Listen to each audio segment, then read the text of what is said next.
మనం ఈ test tube baby అని చాలా వింటూ ఉంటాం. అసలు ఈ టెస్ట్ ట్యూబ్ బేబీ అంటే ఏంటి?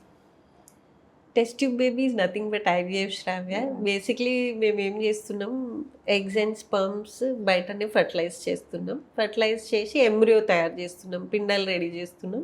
ఆ పిండాల్ని గర్భంలో ప్లేస్ చేస్తున్నాం. So that is called test tube test baby. Tube baby. బయట అవుతుంది కాబట్టి test tube test baby. Tube baby. So you actually do it in a Petri dish. Petri dish. So okay. Ma'am ఇవన్నీ puberty తర్వాత వచ్చే causes like life style కానీ habitual and infections ఇవన్నీ అసలు పుట్టినప్పటి నుంచి ఉండే ప్రాబ్లమ్స్ ఏమన్నా ఉంటాయి?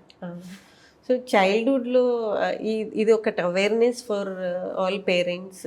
ఒకటేమో మాకు అన్డిసెండెడ్ టెస్టిస్ ఉంటే ఇమ్మీడియట్లీ మీట్ యువర్ పీడియాట్రిషియన్ని కలిసి వాళ్ళ సజెషన్ ప్రకారం when to go for the surgery అని డిసైడ్ చేయాలి.